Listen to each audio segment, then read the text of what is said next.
Hey, it's Nick Sadler here from The Label Machine. Coming up on this episode, we have Bruno Guez, the CEO and founder of Revelator, a digital asset and blockchain-based distribution platform for creative IP.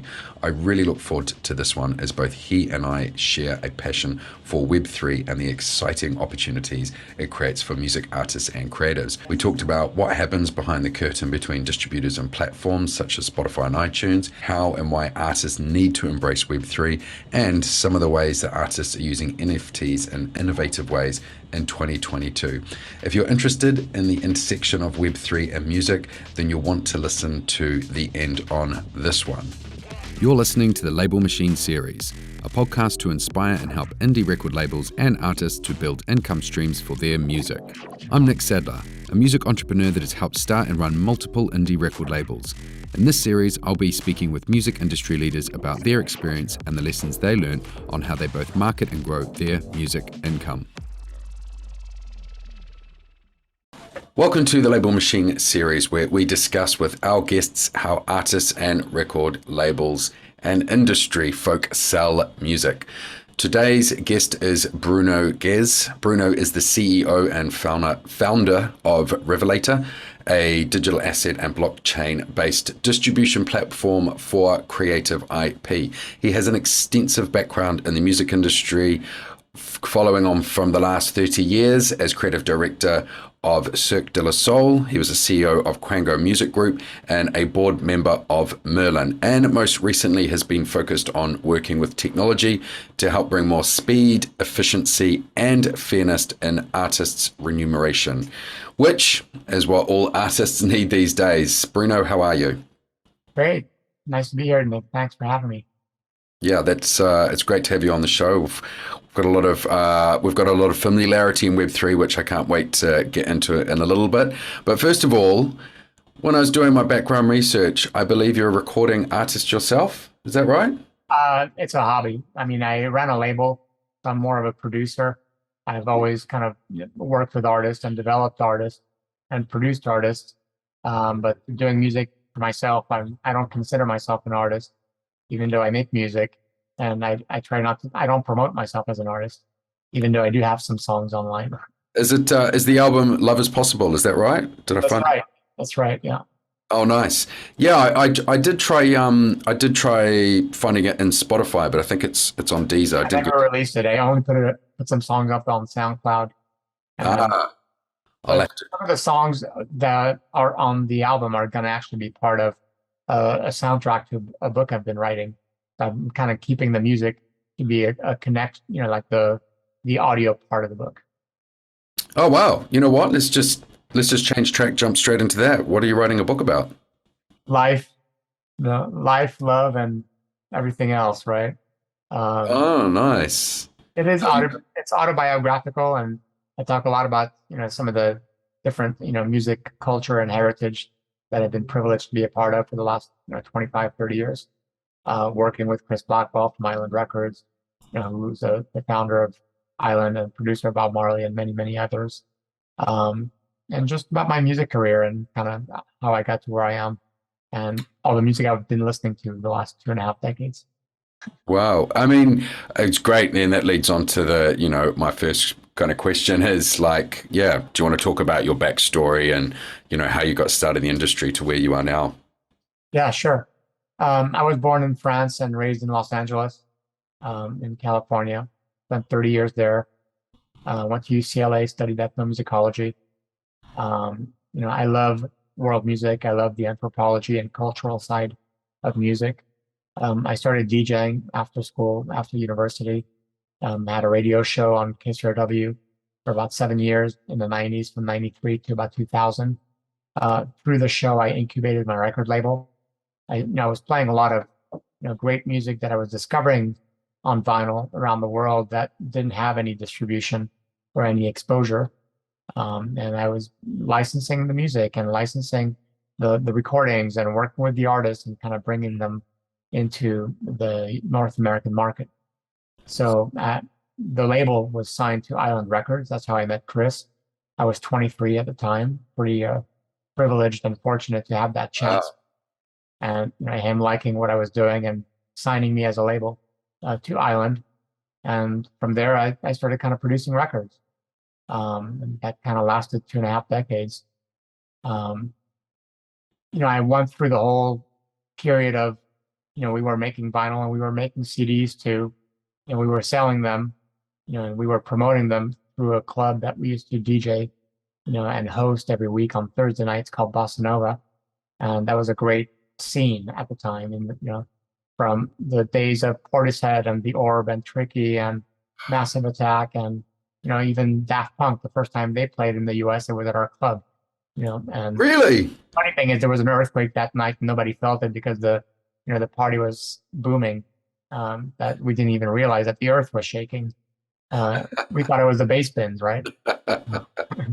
But it was a great time to be broadcasting and promoting on the radio, and then having the performance at the club, and then having the commercial part of it in terms of promoting CDs and selling new music from these artists.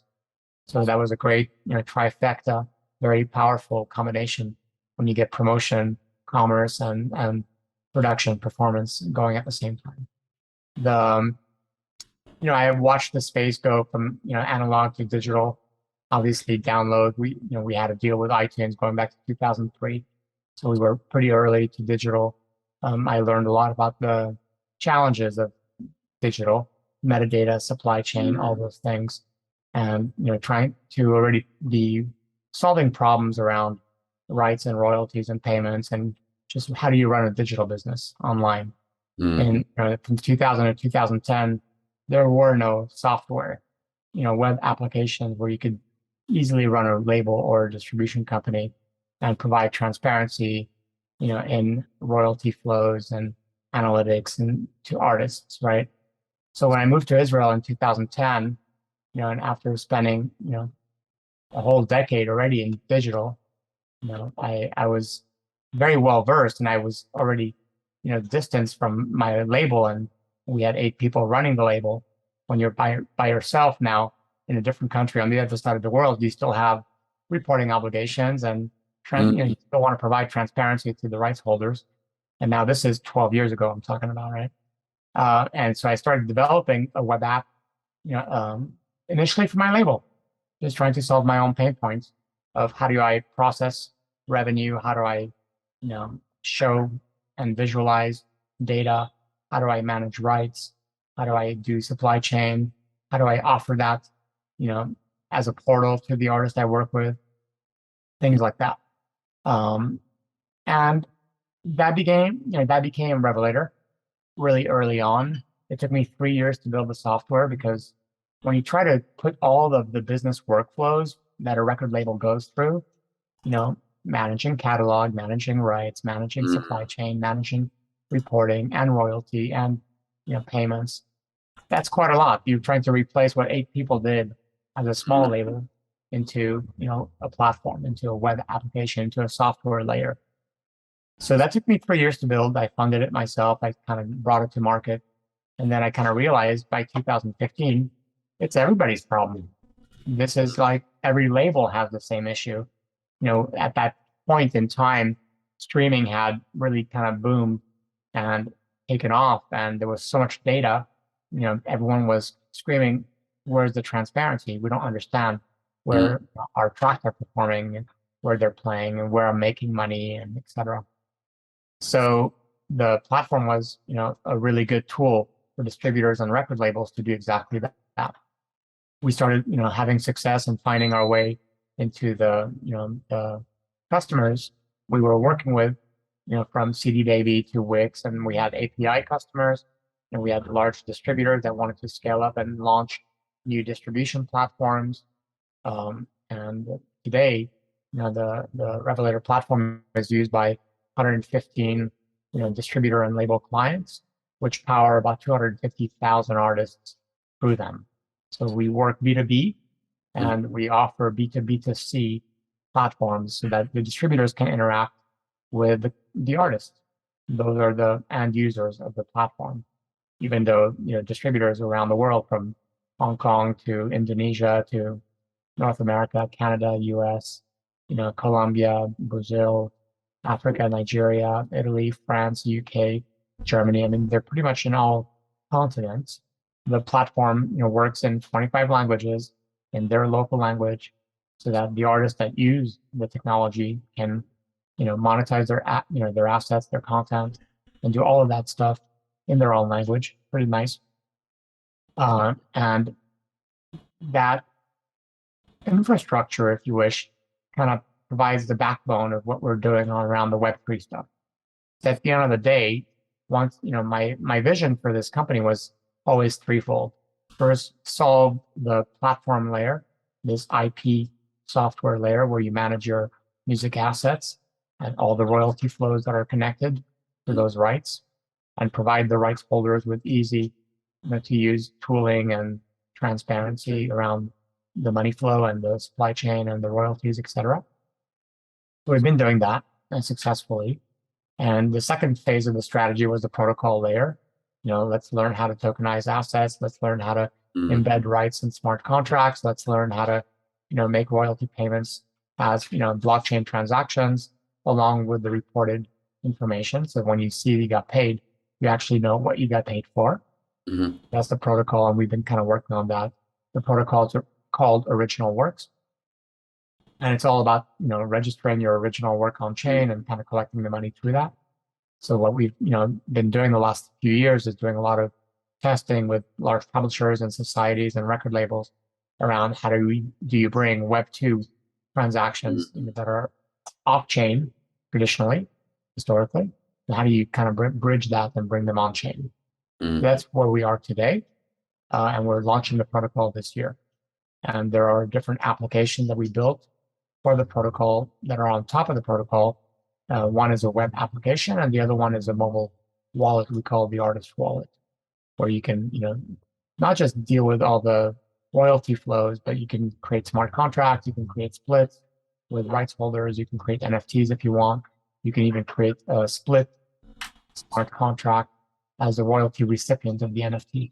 If the band members all participate in the NFT income, right? So you don't have to only one person get paid through a wallet. Yeah. Protocol is the second phase of the strategy. The third phase is around the marketplace and the exchange layer. How do you bring more liquidity to these music assets?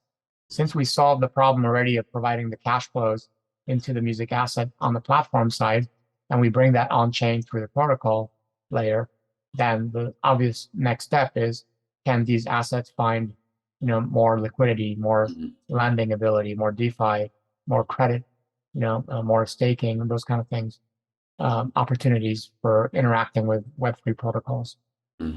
That's kind of how I got here. There is so much to unpack from here. I'm gonna rewind it a little bit and go back to, I guess, how the company kind of started, and I've just got some questions, on kind of how it works. So, like, how is it different to a royalty,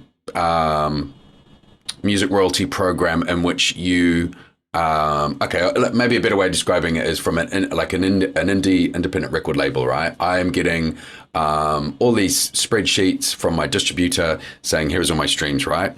And there are a few platforms out there in which you upload these CSV files, like one that I used for many years, which was Label Engine, which was put together by Lazy Rich. I'm sure you know him and his platform. And that basically puts it in there. You can say, for this release, the splits are broken up with this amount of people, and then it goes out. So I guess my first question is it the same as that originally, or was it anything different? And second of all, what was the no, I'll answer that question first, actually, because I'll come to the second question after that. I mean, that's definitely part of it. The revenue consolidation, the financial reporting, and the splits and the royalty flows and the payments. But I think it's a lot more than that, because we integrate with different payment providers. We can automate batch payments to tens of thousands of people at the same time. We can deal with the supply chain. We have a great inspection tool for distributors to inspect releases that are submitted by the artist, so that they can make sure that they comply with best practices around the metadata style guides with the DSPs. There's a whole approval submission workflow. There's an approval submission workflows around the financials, as well as around the royalties and payments. So it's really built as a enterprise level tooling where the distributor is able to manage labels. The labels are able to manage the artists. So there's this kind of multi-party, enterprise level, what we call multi-tenant, capabilities, which is different than label engine where it's, you again and them, right? In this Yes. case, here there's, different portals for artists, for labels, there's a distributor's admin account, and they have different permissions and abilities to, to create content, to approve content, and to run their business. There's a big data infrastructure layer where we automatically ingest the DSP data. The distributor comes in, they say, I have a deal with Merlin, or I have a direct deal with Spotify, and I want to go through Revelator for Apple and Amazon, for example. So the fact that they can actually enter their credentials with Merlin, with the DSPs, and distribute through us where they need, it creates this hybrid environment, which is part aggregation, part distribution, and part platform where you have your own direct deals, where we're not even a party to those deals. But you can still manage your business the way your business runs. So today we're seeing a lot of distributors and labels that have hybrid deals. They work with Merlin or they work with direct with DSPs, and there is no other platform out there where you can decide how your business runs and combine the different tools and deals so that you can ingest the data, you can process the data, you can process royalties, but you can also consolidate all that data and provide aggregated and uniform analytics, no matter where your data comes from, whether it's from direct or Spotify or Merlin. So we create data warehouses for all our customers. We provide a business intelligence reporting layer on top. There's so much more than just the supply chain and royalty. No, I understand that. So I guess, for the listeners as well, like that might not be party to see a lot of the stuff that happens behind the scenes. You're like almost like a Swiss Army knife for distributors to then, because a distributor, whichever distributor you're using, you're right, they have to speak to Spotify, they have to speak to iTunes, they have to make sure this is in place, and you've got tool sets that allow them to use that efficiently. And as you say, like, we're going to use this bit for these people over here and this bit for these people over here, but you've got these data warehouses that connects it all for them and gives them a nice, I guess, like layer over the top to easily manage all of that, which is incredible. I'm always learning about behind the scenes stuff as well, and until we connected, I wasn't even aware of this. So that's some great insight. And because it's a platform, it means that we can power distributors around the world in their own language. We can offer it to them as an API, as a white label, and they run their own white label solution. Imagine you have, SoundDrop or DistroKid or TuneCore, and all of that is running on the same platform, but they're running their own brands, right? That's kind of the level we're working at. Yeah, that's amazing. And so, just for clarity as well, at the moment you're covering the master rights side of music, not the publishing side.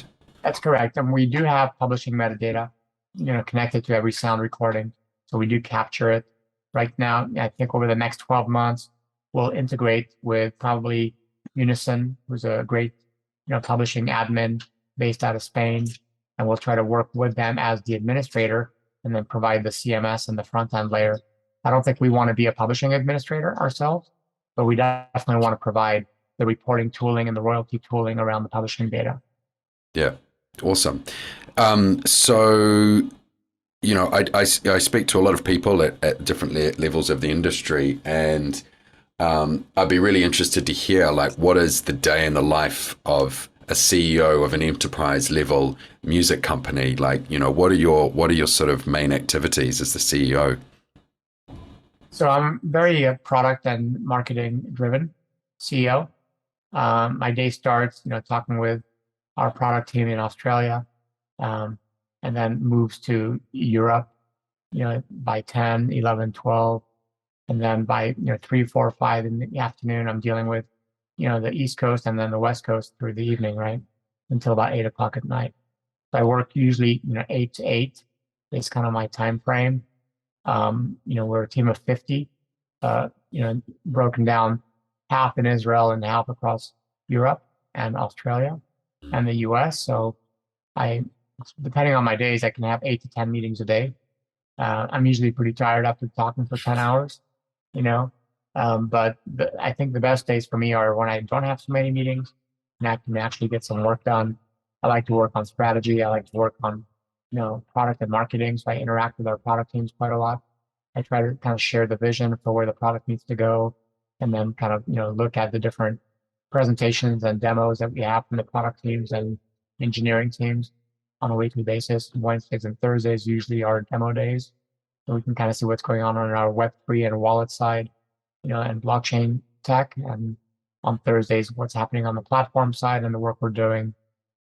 It's a good team, great people, really passionate about solving problems for the music industry and enjoying the work while we're doing it. That's the day in the life right now. Yeah. I start with music. I usually end with music, and during the day when I'm doing meetings, I can't have music playing at the same time. Yeah. What do you, if you've got to go and like you've got a particularly complex problem that you've got to make multiple decisions on to find the answer, what do you personally do to go to kind of do that? Do you, like go for a long walk, biking, listen to music? What's your kind of go-to for that? Listening to music. Usually Fridays and Saturdays are more quiet for me, and I do more reflecting on where we are, what we're working on, what I'm seeing in the market, and how do I bring that and communicate that, to the team. But I'm listening to music pretty much, all the time that I'm not on meetings. Now you mentioned earlier on music, you mentioned Portishead, I can't remember who else you mentioned, that sort of orb, that kind of old 90s, what's it called, breakbeat, like almost trip hop. I was a huge fan of that as well. Do you still listen to that today? And if so, is there any kind of tips on some modern bands or musicians doing that music? Oh, for sure. So I don't listen to as much of the 90s music today. I do have my moments where I do want to listen to some, chill out stuff. But let me see, if I open up my Spotify, I'll tell you kind of what I'm discovering. Sometimes it's nice to put a little bit of dummy on. Yeah. I mean, last year I listened to and discovered 7,000 new artists based on my Spotify Wrapped. So I do listen and try to discover a lot of new stuff. I listen to a lot of music from around the world, from Afrobeat to flamenco to Brazilian. And, I know a lot of the songbook from Brazil, from Africa, from Arabic quite well. And I go back, I can listen and tell you what I was playing 50 years ago in those markets. And I love that music from the 70s, from the 60s. I love jazz, I love classical as well. So depending on my mood and what I'm in the mood for, if I'm in a quiet mood or if I'm in an energetic mood, I'll kind of figure out what is the right playlist. I used to love making playlists. I made playlists for Chris Blackwell's hotels in Jamaica and Miami and Bahamas for 25 years. So, I was creating compilations throughout the 90s and throughout the first, decade of the millennium, before we were calling them playlists and before Spotify existed. I would love to kind of blend music from different parts of the world and kind of create kind of this soundtrack to people's vacations for these resorts across the Caribbean. I obviously love Kate Trinata. I love, listening to, Bonga from Angola, Tumani Diabate from Mali, Umus Sangare from Mali. I love, Ebo Taylor from Nigeria. I love Afrobeat and High Life. I love Vieux Farcatore. I love Khruangbin. There's a great remix that they've done of Vieux Farcatore that's great. I love Submotion. I love Kokoro. I love God. I feel the rest of this podcast could you be just going down of everything you love. Just this year alone, I've discovered 2,000 songs that I didn't know previously that are in my liked songs and that I'm listening to on repeat. So I like discovery. I like not being stuck. Mm, in one songbook and just listening to the same stuff all the time. I'll get tired of it after a while. I want to listen to some new energy. I mm, want it to inspire me and kind of let me explore something I didn't know before musically, right? And mm, music is rhythm, and there's emotion to music, and there's culture in music.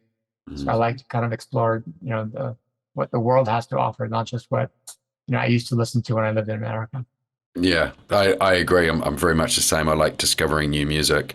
And it's funny, you're right. Compilations were the first iteration of playlists, Sure. really. Yeah. Well, actually, in 1993, I used to have a Mac computer, a Centrus 650 with a sound card called Sound Designer before Pro Tools existed. And that, was the first digital card I had that I could do, stereo digital audio. I taught myself how to deal with digital audio editing back when I was 23. And I had a 1X CD burner at the time. I used to use Masterlist CD to create a playlist of these digital recordings, which I would receive by, DAT cassettes, Mm, from producers around the world. And I would, digitize, those audio recordings, and then I would kind of compile them into a compilation using Masterlist. And I would make a playlist, which would then be a Redbook audio, and I would send off to get, produced and manufactured. And that's how I made CDs.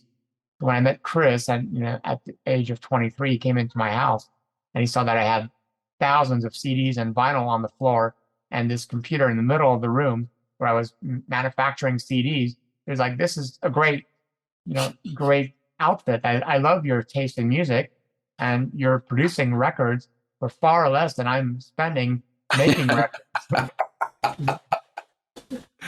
he So was like, "You're signed." I want to, make Quango a record label on Island and give you guys distribution. So that's how we got started. Oh man, that's an amazing story. And you're still, like you said, you're still doing it today, making these playlists, discovering new music. We're not selling CDs anymore. That's changed, but I'm sharing playlists to, Mm. a lot of people still. As a side question, just slightly off the side, but on this topic, is when you were able to sell digital compilations, and the Ministry of Sound do them and whatnot, right? Is there still money in with people streaming compilations? Is there still money, do you think, in putting a compilation together, but then it essentially is released on Spotify, but it really is a playlist if you were a company to, license music off other record labels? Do you think that is still a model in the streaming world?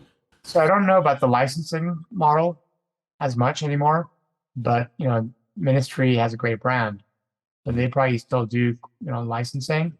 But I do think that once you produce and you own masters and you can use those masters and playlists, it's really about creating a playlist network today and kind of getting your songs played in playlists, whether they're owned by you or a third party or DSP created and operated. And that's the real marketing today, I think, is how do you get a song on a playlist with 8 million people? How do you, get 8 million streams for a new song, right? Mm, How do you get it picked up by the algorithms so that they get added to the playlists that are DSP owned and operated? So it's a challenge. Breaking through today, getting through the noise is a challenge. I think there are more opportunities that are emerging around the NFT space and around kind of creating for that market, for the Web3 market. How do you create original content that it's not just the same content that exists on Spotify, because that has no cultural value. mm, Just reproducing more across a different tokenized assets isn't going to make it more special, but making it more exclusive, having more of a digital scarcity layer to it, more exclusive mm. and premium layer to what you do on Web3, I think is super interesting and differentiates from what's existing on the Web2 layers. Yeah, well, we're going to jump into that in just a second, but before we do, though, I did want to ask you about some of the labels that you do currently work with. and some examples of when they've worked with you, how you've helped them essentially grow their royalties and revenue. So, let's say I'm an independent record label. I'm still starting out. I've just passed our 50th release. I'm distributing in Ingrooves. I come across you, like, how would you help me out? Sure. So there are a lot of aggregators and distributors around the world, from Ingrooves, Believe, Orchard, they all, Fuga, ourselves, Revelator, we all focus on the B2B side of the business, right? Mm. Unlike, DistroKid, SoundDrop, CD Baby, TuneCore, they focus on the B2C, the artist facing side. What's different is, we are also B2B2C. We power distributors. So Ingrooves and, Fuga, Believe, and Orchard don't have that infrastructure to say you sign to us as a label, but we can also power your distribution company as a platform and allow you to, have artists sign up directly. That type of infrastructure is unique to us. I think if you want to run a distribution company, that's something you would look for, a platform that can help you do that under your own brand and give you all the tooling to do the admin part, the supply chain, the inspection, the royalties for those artists, etc. The other B2B providers, I think, are good as well. I mean, they're all providing services that are very similar. Let me do the supply chain. Let me tell you, I'm going to pitch playlist and not do it. So everyone's really good unless you're big enough that you can kind of warrant that, influence where they can't ignore.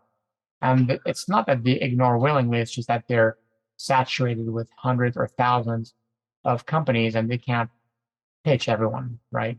So they're going to focus on their top earners and the ones that are, providing the most bang for the buck to those companies. So do you think in the future we're almost getting where if a label gets a big enough catalog, it's like, why am I going through a distributor and aggregator who's taking 15% and you're not putting me on any playlists? You're literally just providing a web page for me to upload stuff. What you're saying is, well, you're right. Just labels should really start becoming their own distributors, keep that extra 15 and focus on their own marketing. Yeah, be part of the Merlin Network, kind of add to the independence market share that Merlin, provides. You can be operating at anywhere between 1.5 and 3% on the distribution. So you can save 12% and invest the money you are making from that 12% into your own marketing infrastructure. And then have your own in-house kind of playlist and marketing team. You'll make more money because you'll get more attention because you're focused on your catalog. And you'll be able to be in control of your assets and your masters and your promotion and everything that is what it means to be a label, as opposed to outsourcing it to somebody else who's going to do it in part or not at all. I think you use a platform like Revelator, to kind of be the backbone infrastructure, but run your own deals and be in charge of your own fate and destiny. Yeah, it does seem to be that where it's going. It's hybrids of hybrids of hybrids, and you can just design your own structure that works for you.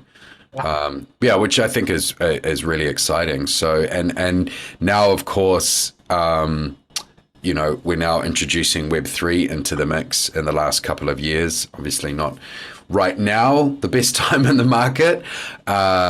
We're recording this on August 2022. And so, the crypto markets are down, but looking like they're coming back up. I guess my first question to you is, why do you think artists and labels need to embrace Web3? So I think it's a cultural shift, not just a technological shift. I think the whole, token economy is kind of a new approach to the way we market and sell and connect and relate, to music and culture and fans, and provide them with more of a new discovery channel, a new distribution channel, where they can actually have ownership in, music IP and music assets, and not just music assets, but it can also be visual assets. I think, the whole peer-to-peer is coming back. It started with Napster, kind of took us for a 20-year run, but that's essentially what's coming back. The music industry, thanks to streaming, has kind of come back from a revenue perspective. But what we've experienced from going from downloads to streaming is this disconnect between, the audience and the consumer side, where now it's still harder for us to connect with our fans because the platforms, the DSPs, are basically the gateways to that market, to that audience. They're the subscribers of that audience, of that platform. So as an artist on Spotify, it's hard to reach my audience. As an artist on Amazon and and YouTube and Apple, I don't have their email address. I don't have their wallet address. I don't have a way of interacting and connecting with them in a way that's meaningful. I think Web3 kind of brings that, audience relationship back to the artist and the whole concept around community. I think Web3 is about optionality and community at the end of the day. It's about this direct access and direct relationship and the decisions you make as a creator or as a curator or as an owner of content. And you're actually able to not only prove that you have verifiable and unique, access to that asset, that it lives on your wallet, or that you're creating that asset and sharing it and with other rights holders or with fans or with investors, or you decide. Basically you have the option to decide as opposed to depending on other third parties that are making those decisions for you. So you're sort of, I think in some ways it's going back to direct to fan, which was in early 2000s. I had a label and I saw the benefit of that and, cutting out the middlemen and we, I forget the name of the platform that we used, but we did a lot of like put your email in for download. And then we built our email list up and then we would sell, we really focused on EPs, and then around those EPs we created merch products. So, you get a t-shirt, a CD, plus the download or the super fan pack. And that was a huge part of our success because each of them, because it gave you something to connect to, like something physical rather than, because even back then with digital, it was still, you started moving away from that connection to the artists, even before streaming. And I think, that's something I always push is, like you need to connect to your fans, get your email addresses. So do you think that Web3 is just taking that to the next level and that, instead of creating maybe merch packs, you're creating NFT packs or like digital packs? Absolutely. I mean, if you think about it, Web 2 was about information. It was about information economy. I think Web 3 is about ownership economy. And, you're going to have different forms of ownership. You call it fractional ownership or ownership of digital assets or NFTs or whatever, type of tokens, whether they're, collectible tokens, membership tokens. But ultimately, you can also have smart contracts, composable smart contracts, where when you mint something, you basically discover what's inside.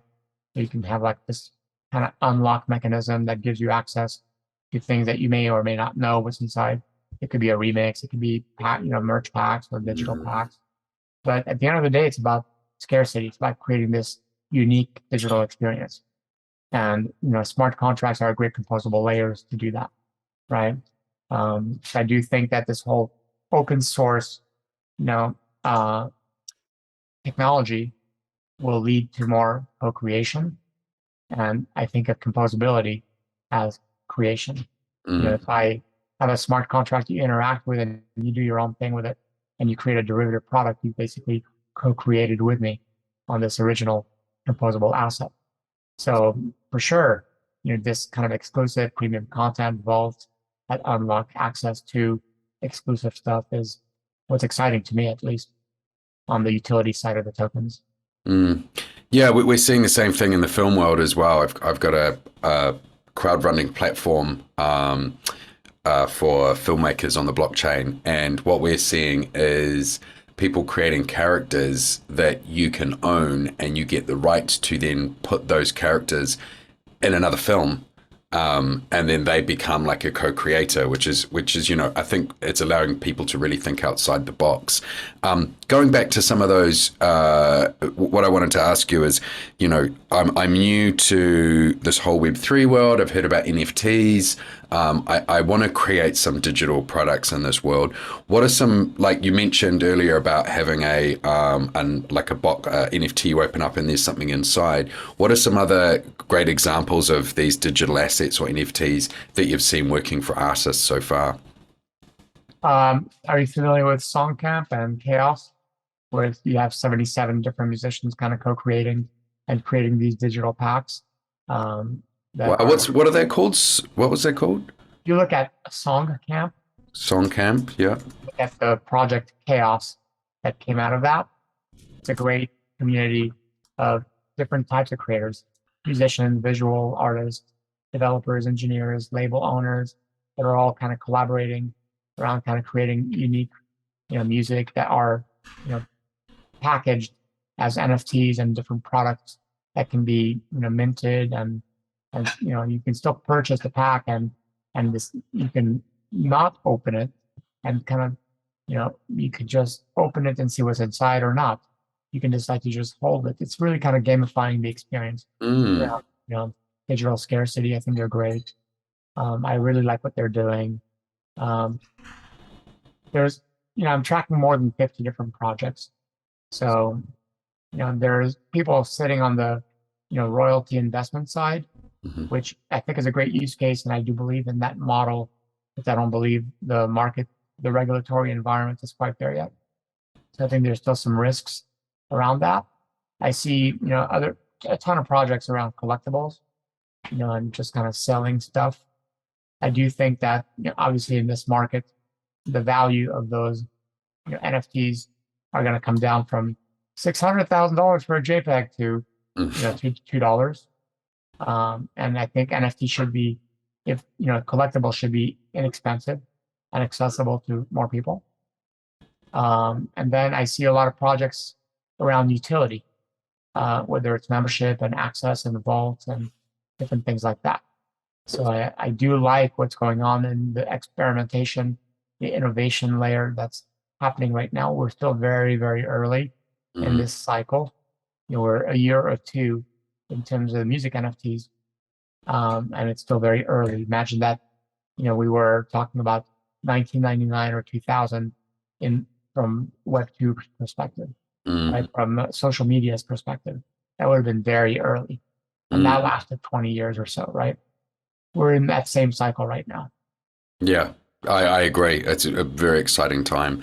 I wanted to jump on to talking about the fractionalized ownership. So there is, from a creator's point of view, a way in which you could say, hey, my 1,000 fans, you will buy a NFT of the album for $10. So I have $10,000, which allows me to go and record the album, but you will all own 1/1000th of that album, and when I distribute it on all the platforms like Spotify, it'll all get fractionalized and divided up to you on the Bitcoin, on blockchain, which makes it easy because apart from gas fees, it's a whole lot easier than transferring small amounts of money to everybody's bank account.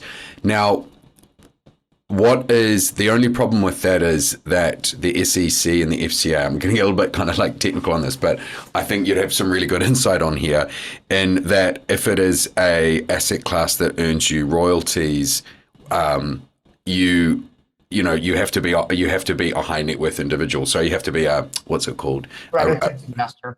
Yeah. How are you going to see that, I guess, unfold, in which it will actually be something that we can implement? Because my understanding is anyone who's doing it at the moment is dancing with the devil. I mean, you do have crowdfunding regulation in the US and other parts of the world. So what you talked about first is like, hey fans, invest in my album. That's a crowdfunding layer. Gotcha. And you can operate that legally under a crowdfunding regulation, what's called Reg CF in the US. And yes, you get something in return. You can kind of get a fractional claim to that royalty stream. If you do it through a regulated platform, that's all good. You're not dancing with the devil. You're actually using, the regulatory frameworks that exist specifically for that.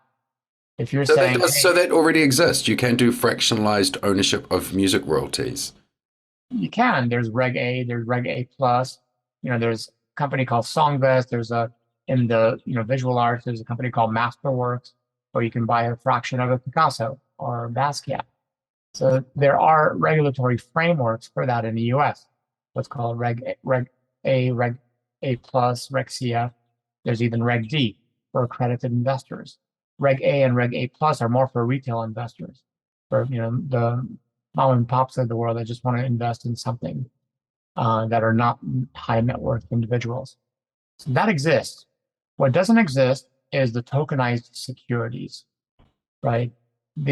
What exists is the regular securities, where you're buying shares or stock, right? Right. Talk about tokens. The SEC has not approved any tokenized security exchange or market.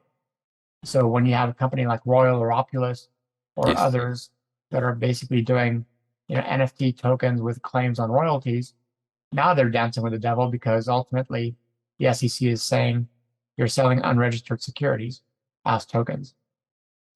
They have enough money that they're going to figure it out.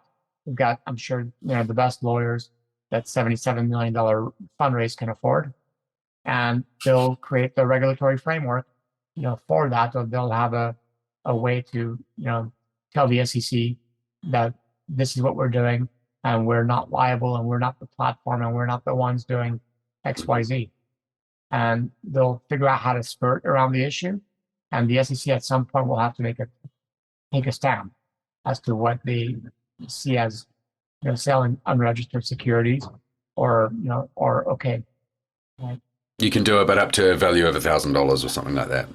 Perhaps there's going to be still, some time required for the SEC to come around and be more friendly on the regulation side. Mm-hmm. And right now they're taking a very, hard approach to, Tornado Cash and to other projects that are getting fined either for having done an ICO or, money laundering through privacy, payment channels and things like that. Okay, gotcha. So we are in terms of the market, So in summary, what you're saying is the whole fractionalized thing does exist in Web 2.0, but if we're trying to put it on the chain, it's not regulated yet, and that's what we're kind of waiting to kind of the bigger players to figure out. Okay, yeah, awesome. Technology exists, but it doesn't mean that the market will say it's a legal, right to do it. It's the same thing in the film world as well. We're under the same umbrella, and we're going to see how it kind of plays out as well. So I going back onto the one of the core things as well that you want to do at Revelator is to help bring more speed and efficiency to the artist remuneration. We've got this existing system that is opaque, and it probably benefits the bigger players. And in some ways that putting it on chain makes it all very transparent. That's not going to happen overnight. I know that you believe there'll be a hybrid system that starts off. Talk to me how you think that might look in 5 years, what that hybrid system might look like. So what's possible today is to take off-chain royalties from Web2 and bring them on-chain. That's what we're focused on, but also to take Web3 native royalties from NFTs and others, and also kind of bring those, they're already on-chain, but bring those into the same music IP asset, what we call an original media asset as part of the protocol asset. So ultimately, you can have different revenue streams coming into a smart contract. And I do think for some time, the hybrid model is going to work. It's going to be the only way that you can get adoption and scale. And part of that is because of user experience. Not everyone knows how to manage private keys and digital wallets, and how to fund crypto wallets, and how to transact and sign transactions. using a MetaMask or Coinbase or Rainbow or other types of wallets. So there's already a bit of a disconnect between the way the transactions happen and the way non-custodial wallets work. So I think you'll have this hybrid model, and I think platforms like Coinbase and Binance have done a good job at getting a lot of people on those platforms, but they are centralized, even though they're letting you interact with decentralized assets and protocols. It's a Web 2 experience. So the same thing will happen in music, and that's the approach we've taken. Is there is a Web 2 product experience that looks and feels like a distribution and royalties platform. And now you have the ability to register assets, on chain, or create and mint NFTs and tokens, or membership or collectible tokens. And it still feels like a Web 2 experience, but in the background, we're interacting with the smart contracts and basically recording transactions and minting tokens on chain. From the original works perspective on the protocol side, we also offer Web3 non-custodial applications. It's not like, hey, we're going to be your custodian. If you know how to do Web3 and how to manage your own custody, through self-custody, basically, then you can do that using our applications. And if you don't, you can also do it. You can kind of say, okay, a smart contract wallet is going to be managing the assets in the background. At any point in time, I can just push a button and cash out, take my money out, or I can push my assets to a non-custodial wallet. Can you just, for the listeners, explain what you mean by like custodial wallets and having your own, I guess, custody over it? So a custodial experience is like where you log in to Coinbase with an email and password.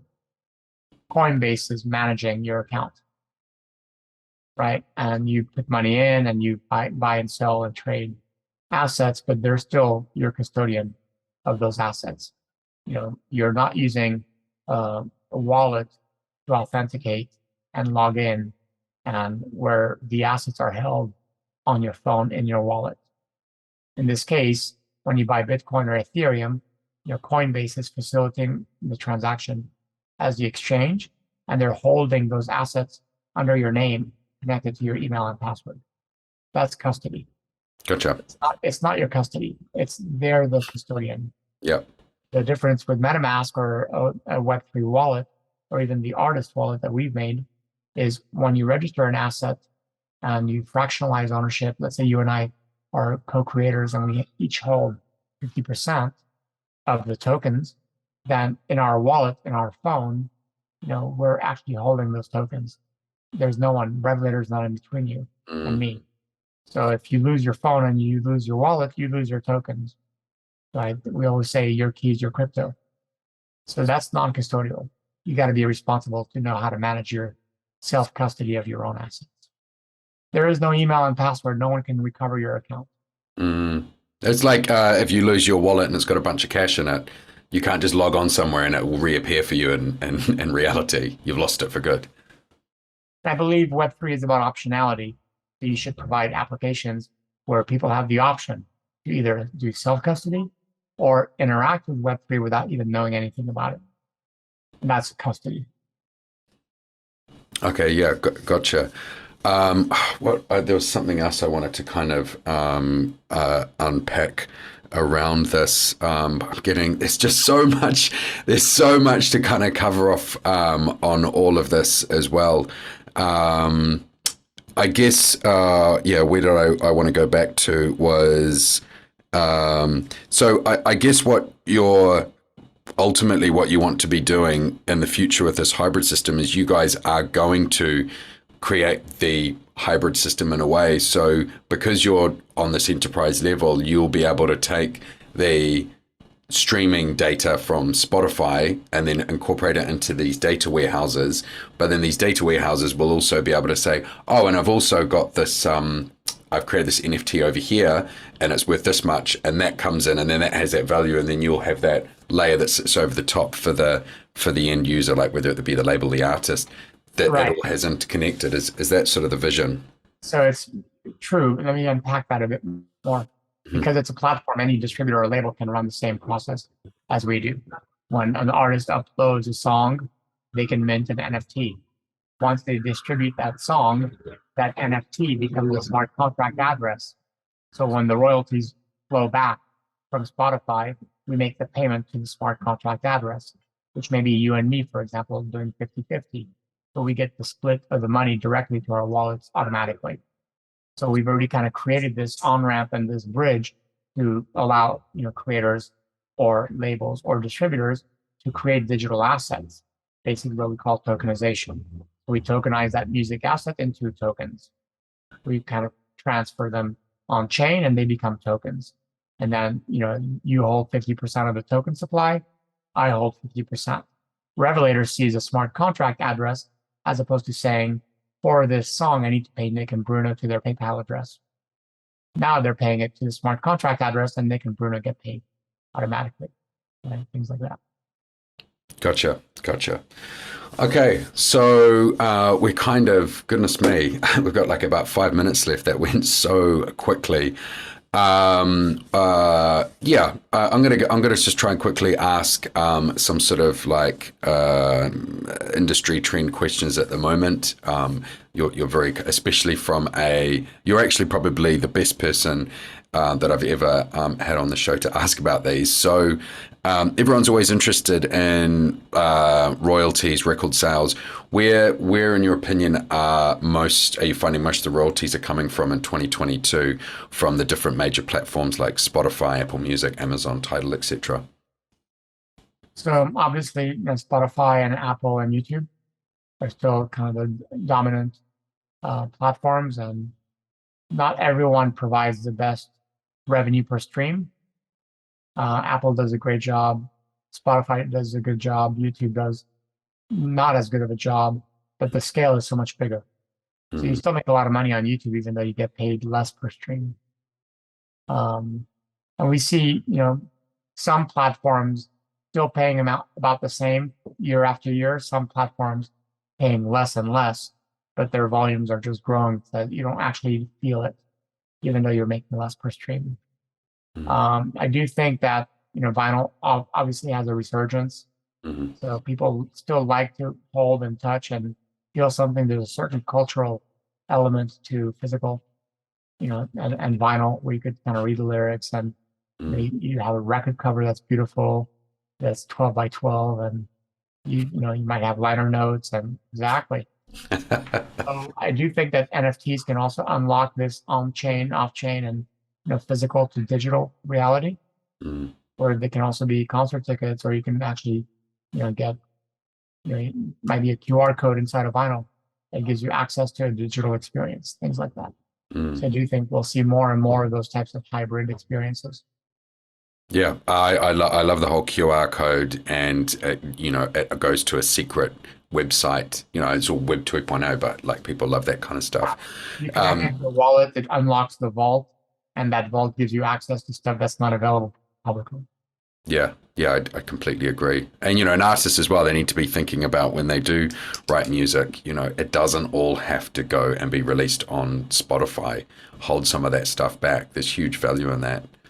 You mentioned, earlier briefly about the, getting on Spotify playlists and that being really important. What have you been finding works well for artists that want to get on these Spotify playlists?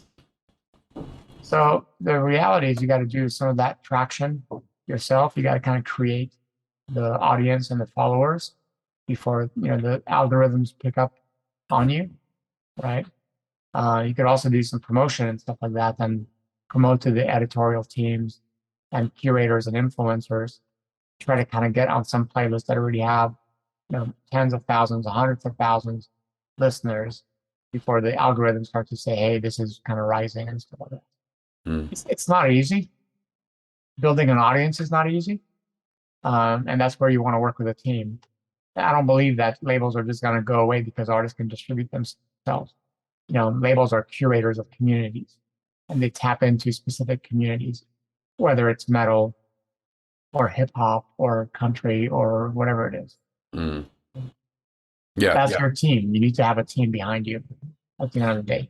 So what you're saying almost is, if you are wanting to get those onto those Spotify playlists, focus on building a fan base or focus on getting a team that can build a fan base around you and build an audience first. And use Web3 to kind of build that audience as well and monetize and interact with that audience directly. That's a great way. So so at the moment, the way I say for people to grow an audience is get email addresses, right? Still a huge amount of value. Email people, you can tell them to go to Spotify, go wherever you want them to go. How would you now say how could they use Web3 to like grow that to then grow your audience like you mentioned? Mint NFTs, create storefronts with the Revelator's app. We have an app called NFT Studio where you can kind of create your own storefront, promote that on social media to your fan base and get them to come and interact with your NFT by connecting their wallet. Now you have their wallet address, and then you can start airdropping, stuff to them. That becomes basically the equivalent of the email list, where you have the ability to airdrop to wallets. Right? They're becoming a member. Do people get a notification when something gets airdropped to your wallet? If the application provides you that, depends on what you use. A MetaMask doesn't give you an application, a notification, but our artist wallet does. You get notified when you create an asset, when you register an asset, when you receive royalties, you get push notification. Again, that's what I'm talking about on terms of that Web2 experience. So for the wallets, can a fan have a wallet to store music so they can get their notifications? We haven't built that. We built the creator wallet. Yeah. Because I can see that being a real advantage as well. Yeah. Amazing. So is that the NFT? What did you call it? NFT Studio. Yeah, that's correct. And launched that on September 15th.